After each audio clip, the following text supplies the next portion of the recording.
Heading into the 2023 season, I sat down and created what I think to be the optimistic, realistic, and pessimistic stat lines could look like for each player in the Blue Jays lineup. And to go a further mile, I found similar seasons from other MLB players to give you an example of exactly what I'm thinking of. And in this video, we'll be focusing on Alejandro Kirk.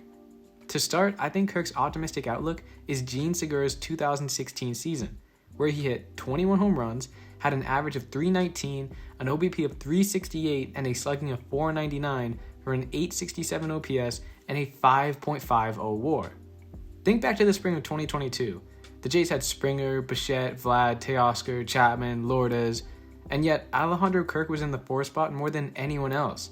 Would you have ever thought that? Because I don't think I would have.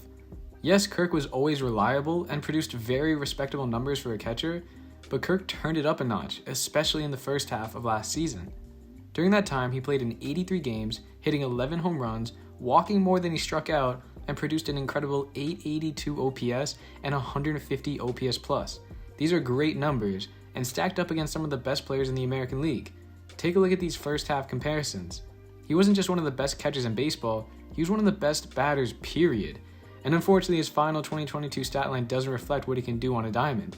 He fell off massively in the second half. But we can attribute this to a workload demand. Kirk has never played 139 games in a season before, and he foiled out. We've seen this before with Vladdy in his first few seasons. By the end of the year, he was not as productive, because in the minors, they never experienced a 162-game season like that ever before. And as time goes on, and Kirk becomes more acquainted to the demands of the major league, we could see his first half performance stretched out across a full season. And then Jean Segura's 2016 campaign would be a perfect representation of that. Moving on to the realistic prediction, it's Hideki Matsui's 2003 season. Matsui hit 16 home runs, had an average of 287, an OBP of 353, and a slugging of 455 for an OPS of 788 and an OWAR of 3.1. This would go hand in hand with his career numbers, and it wouldn't be the worst thing. With so much turnaround the Jays have made so far in the 2022 offseason, it would be nice to have some consistency like this. I don't think he'll own the 4 spot like he did last year, with Varsho coming in, and especially if Chapman can build off his, well, I'd say mediocre campaign for his standards, then we'll most likely see him bat between 4th and 6th in the lineup most days. Another intriguing aspect of Kirk's game is his ability to hit the ball to each part of the field. It shows just how complete of a hitter Kirk truly is, because in order to hit the ball to all parts of the field, you need to understand the timing of when to swing the bat. In an article posted by BaseballRebellion.com, which will be linked below, they explain how the line of hitting is the contact point at which the barrel meets the ball according to the pitch. This picture represents the line of hitting for a right-handed batter. You can see that the ball placement creates a straight line, starting from the inside pitch location to the middle, then away location. These points represent the optimal contact points for each pitch location. As teachers and players, we understand that perfect contact placement on every pitch is impossible. There are too many variables. But using the line of hitting will give the best possible opportunity to make powerful contact with consistency. Now you may be asking why hitting to all parts of the field is so important now that the shift is gone. Well, the defense can still shade you over to one side, and it doesn't allow the pitcher to pitch to you a certain way. If Kirk can continue this trend in 2023, then I see no reason as to why he would not be able to at least replicate the success he found in 2022, becoming the first Blue Jay catcher to ever win the Silver Slugger award. And lastly, my pessimistic prediction, which is Jason Hayward's 2011 season. During that season, Hayward hit 227, had a 319 OBP and a slugging of 389 for an OPS of 708 and an OWAR of .8. Kirk is a top 3 catcher in the MLB, and Jano breaks into some MLB analysts' top 7. But it will be difficult to understand exactly how much playing time they will get now that the DH role will be primarily filled with Belt, Vlad, and Springer. So heading into spring training, one of the bigger questions being asked was, how will the Jays handle the catcher split? And we haven't had an answer yet.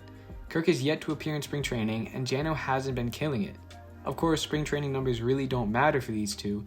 You can already pencil them in as the 2 catchers that are with the team on opening day, but it would have been nice to get an idea of what the workload split between them could look like. With this question mark surrounding Kirk's playing time, it's possible to see his numbers take a dip. When you're not an everyday regular, then it can be hard to find a groove in the team, and we've already seen what an unproductive version of Kirk is. Take a look at his 2022 second half. The walk per strikeout percentage is, as always, elite from Kirk, but everything took a dip compared to the success he found earlier in the season. Out of his 50 hits in the second half, only 9 went for extra bases, which is 5.56 hits per extra base hit. In the first half, that figure was at a 3.5 hits per extra base hit. So it comes as no surprise his slugging percentage dipped all the way down to 320, which was lower than his OBP and was pretty much his average in the first half. The point is, with the uncertainty of his playing time and the fact that we have seen Kirk produce a stat line similar to this across a 56 game stretch, means that while the sky's the limit for Kirk, his floor can be pretty low. Before I end the video, I just have to say this: I'm extremely happy we kept Kirk. To me, it had to be Moreno gone. Jansen only has 2 more years of control left, meaning his value would be far less than Kirk and Moreno. And Kirk's bat, along with his improved defense, just made him immovable in my opinion. Not to mention he is the personal battery mate of Alek Manoah. Definitely do not want to mess that up. But I want to hear your opinions. With the surplus at catching the Jays had, do you think they used it in an effective way? Let me know what you think in the comments below. In this video we talked about Alejandro Kirk, but I've already done the likes of Vlad, Springer, Bichette, and all the other guys. So if you're interested, I'll put the links to those in the description. That's all for this video. If you enjoyed, make sure to subscribe. Only a small percentage of people watching are actually subscribed, and it helps me out a lot. Plus, you're definitely going to want to be kept in the loop with baseball season fast approaching. Thank you guys, and I'll see you in the next video.